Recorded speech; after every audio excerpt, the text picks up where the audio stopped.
కౌశిక్, నేను ఒక ప్రాపర్టీ కొందాం అనుకుంటున్నా. ప్రాపర్టీ కొనే ముందు ఎటువంటి డాక్యుమెంట్స్ని నేనైతే ఖచ్చితంగా చెక్ చేసుకోవాలి? First one, title deed. ఆ టైటిల్ డీడ్లో ఆ ప్రాపర్టీ ఓనర్ ఎవరో అర్థమవుతుంది. సో నువ్వైతే సేల్ డీడ్ అడుగు, అనగా విక్రయ దస్తావేజు, అందులో క్లియర్గా ఉంటుంది. Second one, link documents. So last 30 ఇయర్స్గా ఆ ప్రాపర్టీ ఎన్ని చేతులు మారిందో ఆ లింక్ డాక్యుమెంట్లో క్లియర్గా ఉంటుంది. Next one, EC, encumbrance certificate. అంటే ఏంటి? అందులో ఆ ప్రాపర్టీ ఓనర్ ఆ ప్రాపర్టీని తనఖా చేసి లోన్ తీసుకుంటే క్లియర్గా ఉంటుంది. Next one, conversion certificate. For example, city బయట ఒక ప్లాట్ కొన్నావు, ఇంతకు ముందు అది అగ్రికల్చరల్ ల్యాండ్. ఒకవేళ ఆ ప్లాట్లో నువ్వే కనుక ఇల్లు కట్టాలంటే ఖచ్చితంగా కన్వర్షన్ సర్టిఫికేట్ ఉంటే మాత్రమే కట్టాలి, లేకపోతే కట్టకూడదు.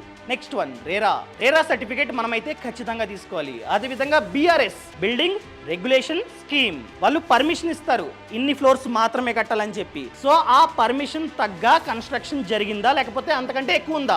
ఎక్కువ ఉంటే పడగొట్టేస్తారు.